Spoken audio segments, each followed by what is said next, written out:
When am I gonna learn? Oh God. Okay. Fuck. Alright. Well, welcome everybody. This is Everybody and Their Grandma's Podcast. I'm your host, Mount Vidya, Damien.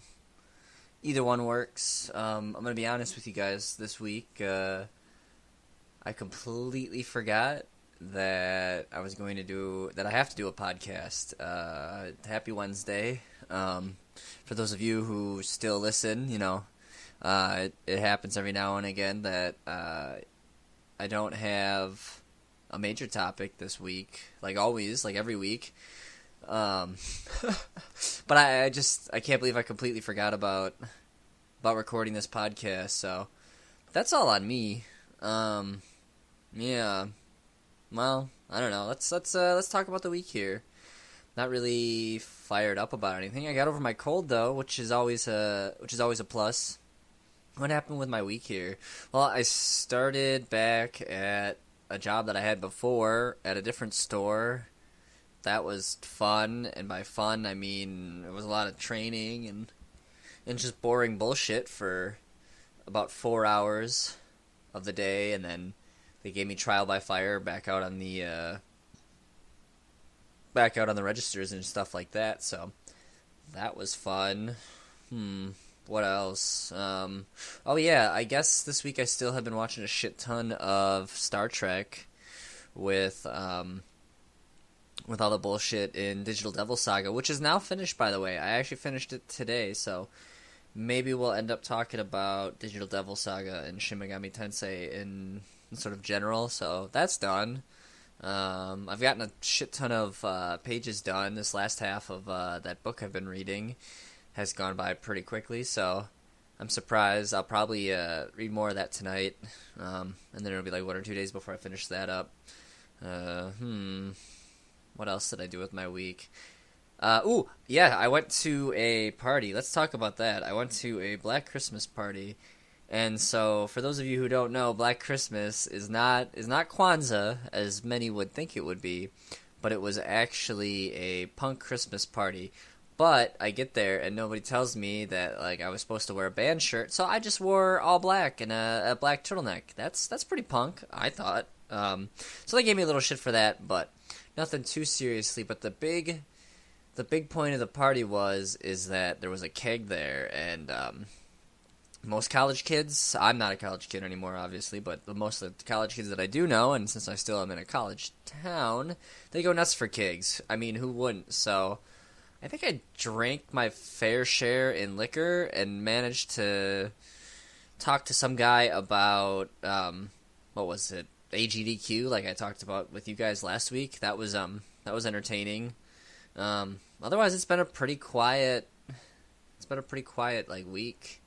At this party though, there was balloons and stuff like that, and a piñata with no candy in it, but I mean it still didn't stop the guests of the party from destroying it, which was really strange. And then there was a guy wearing part of it, and I made the obligatory joke that he was changing and stuff like that. It was funny in the moment. What else? The scene, it was a pretty cool scene. They had stuff hung up and stuff like that, so that was always fun. It's interesting because they managed to skirt around most housing contracts in the area have a no keg policy within the building, and so that's pretty much what happened. Was they had the keg outside, and good thing it's Wisconsin in the middle of winter, so they put this keg outside, and yeah, so you had to go outside to refill your cup, which I think was a good idea. I mean, it really does save on mess, and probably kept it cold too, which, I mean, even more is a plus, because it was probably 32, 36 this weekend. It actually got really warm. I was surprised for once. But yeah, so you'd go out and fill this keg up, or not fill the keg up, but fill your cup up from the keg, you know what I mean? That was entertaining. I enjoyed that. I got plastered, that's for sure. If there's a keg and somebody gives you free reign of it, you're going to get about as smashed as you can in the fastest amount of time possible. And then I took a couple shots, not that I'm bragging about it or anything, but you know, it was an entertaining party. And then I managed to break enough balloons where the host of the party, she then goes, "Oh, well, you broke enough balloons. Why don't you do a keg stand for 10 seconds?" And of course, at this point, I'm fucking blasted. Now, normally, you should probably start with keg stands if you're going to a kegger. Definitely start with keg stands because it's a good way to catch up to everybody else and get fucked up at the same time. However, if you end the night with a keg stand, it gets pretty intense. So I did this keg stand, and suddenly I realized, fucked up, in the way that I was, on Bush Light, which I'm not a big fan, but it was pretty much water. I didn't realize that it comes out of the sprayer super fucking quick. So that was entertaining to say the least. I managed to chug for a solid 10 seconds. Yeah, it was a solid amount of time that I ended up chugging for. And then I only threw up a little bit. I just had the quick and then that was about it. And most people kind of were like, "Oh," at that point, but I was like, "Yeah, bro, like I did it. I did a keg stand because I think I was the only person there to do a keg stand at that party." So bragging rights, I guess. But yeah, and then I mean after that it was kind of like, oh, I just did a fucking keg stand and it's getting late, like time to head home. So I ended up walking some chick back to my friend's house. Like I don't get why they do this. Like I go, "Oh, you want to go back to your house? You want me to walk you back there? Because you like to be polite and walk friends home." And she goes, "No, no, no, no. They said I could crash at their place." And I go, "Oh, okay. Well, this is an apartment with four or five people living there, so it wasn't really a big deal." So we ended up trekking farther than her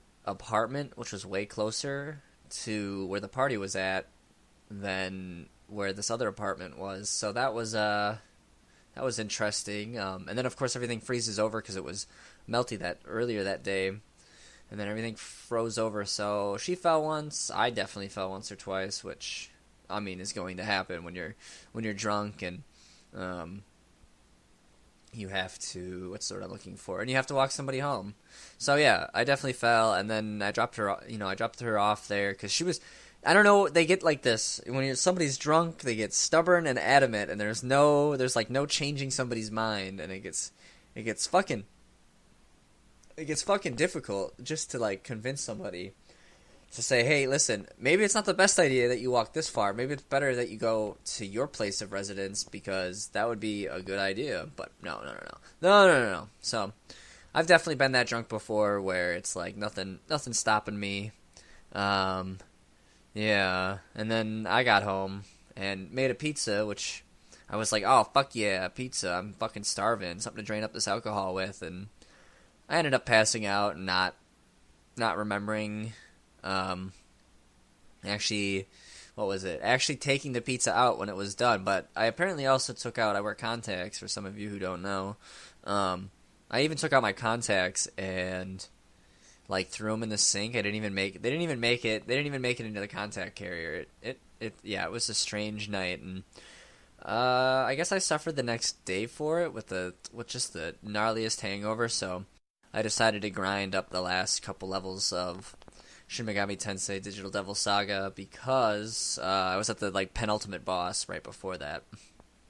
But yeah, that was my experience with a kegger for I mean I've had a keg before, but like being actually at a kegger and doing a keg stand was pretty entertaining. What else can I talk about? I don't know. We could talk about. I mean, I guess we could talk about Digital Devil Saga just a little bit. Yeah, it comes in 2 parts, so that was fun. I got about 40 hours in, not counting the optional bosses that there are, of course, to fight. One being Mettaton, and the other one being Shiva and Vishnu in the second game. But yeah, it's an interesting game. So like, you start off in like what you assume is like a alternate world or something like that, and you're really kind of engaged in this world called the Junkyard, and the whole law of it is everything eats everything else. So that was pretty cool. So the mechanic is to get your skills, you have to eat things to get Atma points, which I think Atma is like a what's the word I'm looking for? Like a Buddhist, I'd say, idea. That's my best guess on it. I need to. I guess I should read more about it because I really don't know. Um, and so you eat things to then get your skill gauge up so that you can have different skills and stuff like that. And there's a skill tree that branches off, and you pick, oh, here's all your ice magic skills, or here's all your force magic skills, or here's all your hunting skills where you like eat stuff, and when things get frightened, you can eat them quickly. And I'm not sure if like the mana pools sorry, not the mana, but the Atma pools, and they all gain Atma together, but who knows. The big thing, though, is it plays a lot like SMT3 Nocturne, so if you like Nocturne, you'll definitely probably like Digital Devil Saga. But anyways, back to our plot. So they end up in... no, they don't end up in this, but they find themselves, it's just the way it's always been, these conflicting groups that have always been infighting, and so finally something changes where sort of this war starts to change, and the Embryon, I think that's their team name, they end up getting the upper hand in the junkyard here, and since it's our main characters, obviously they have to, and they find this strange girl who has some like weird connection with like the universe and can with the not universe but like world, and she can like change things and stuff like that. And however, like the big evil entity that is only like portrayed as like a ring with nails through it wants to find the chick, and you're kind of like, whoa, I wonder why that is. So then you go through fighting each harder and harder bosses throughout the game, and obviously, and then you go to different locations and have to like defeat the other leaders of the other teams, and eventually you get to the like main central like tower thing that there is. Like it's almost like a citadel that it goes up into the sky, infinitely beyond the cloud limit. And this is when shit starts going down, the world starts getting destroyed and stuff like that, and you find out that it is actually possible to go to Nirvana, which was their ultimate goal. But they managed to... You beat the final boss, and you end up, weirdly enough, on Earth. And you find out that this whole junkyard thing was like a simulation made from the Sarah, the girl who the big baddie of the first game was looking for. Is like almost like Matrix world, where she like went to what's what I'm looking for? Went to like get away from all like the troubles in like reality, because all the characters are kind of, and this is spoilers by the way, so I guess I should say spoiler cast, but most people aren't probably going to play Digital Devil Saga. And so all these like avatars, because the Japanese name's Avatar Tuner, so they turn into monsters, the normal people. It's kind of like Persona, but not so much. What's what I'm looking for? Like, instead of having the persona on your side being your personality, it's more you are the persona / monster, and then you fight like the normal SMT enemies. So like there's there's Isis. In one level you fight Isis, and she's pretty hardcore, and it's like multiple forms, so they're like mob bosses, and then various just like occult religions and Buddhist religion like creatures, or like ideas made into like creatures. So like I said earlier, there's like Shiva or like Mettaton, and these are super big bosses. I think even in the second one, you actually can fight Satan, and of course you run into like the stereotypical characters like Jack Frost and Pumpkin Jack. They're like almost like I don't know, mascot characters for SMT, I'd say. And so that's always it was always interesting to like fight those guys. And then in the second game, you don't so much fight Jack Frost as he like gives you, well, maybe he's in the beginning of the game, I can't quite remember because it's been a while, but he like gives you like quiz questions after a certain point of like 100 of them, and you need to like answer them all, and I assume, and then you like find his like house in the last dungeon, and so I assume that like he must give you something nice for completing all 100 questions, and it's just random questions like, oh, what color is this like shield when you like protect against ice magic, or what was the name of the person who runs this and stuff like that. So that's certainly fun. But anyways, I beat the final boss, which is like comes out of like this big brain thing and like is infinite because it is like God essentially because the girl Sarah, she made God cry when everybody was like murdering each other in like the real world. So with that, God got mad and starts destroying the earth by the time you get there. And so the whole plot is to get to God and talk to him. And they made God Brahman.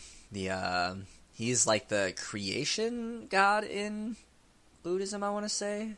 It's pretty interesting. I need to read more about Buddhism. And then there's like Vishnu and like Shiva, I think are Vishnu's like destruction and Shiva's like, or maybe Shiva's creation and Brahman's like the stability slash sort of neutral level main god. I don't know. Like I said, I don't really know a whole lot about Buddhism and stuff like that. That's one of those areas in my reading that I just haven't gotten around to reading. I'll get like the occasional here and there like points on it, but other than that, like I don't really see. Well, I mean, it's not really big in our media. I think we have such a Christian heavy iconography given with like the Protestants and just the relationship of it in the U.S. and stuff like that. So we never really see the whole Buddhist Brahmin worship and stuff like that. Now there are some like occult creatures in there, like there's Baphomet and stuff like that, and that's always neat. And there's also some like Christian ideas and also some like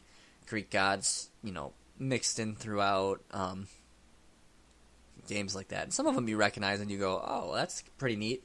Other ones you're like, who the fuck is that? So you end up looking it up and stuff like that. And even the main characters, each one of their avatars is some god depending from wherever. So the one I know for sure is the one female character is Agrilla. Her avatar is Pravithi, and that's pretty neat. He's from Norse mythology, and then like later in the game you fight like tiny little Thors. That's always fun. And I really like I would say overall, like I really like Shin Megami Tensei mostly because of the visuals and like the change up of religious iconography almost, like using like these religious ideas as enemies. I think is pretty neat. Other than that, I don't know. I'd give it a I don't know. I'd say an 8 out of 10. It's definitely hard, and I'm glad I picked it to be my I guess baby's first Shin Megami Tensei game, but I'm glad I picked it to be my first one because the combat wasn't too hard. So now I'm thinking about playing the very first one on Super Famicom, and then maybe go to the second one, or even wait till they make that remake of Strange Journey, which might be good, might be bad, who knows? But I mean, it's on the 3DS, so it could be in 3D. I think that would be pretty neat, but I doubt that anywhere will have it unless you special order it. So, because I couldn't even find a copy of the DS version, which was strange. Get it? Strange. But it was strange because I remember seeing copies all over the place growing up and stuff like that, and being like, "What the fuck is that game? What?" So it's fun. Yeah, I'd say give Shin Megami Tensei games a try. Everybody knows Persona. You could start with Persona if you want to. Persona 4 is always good.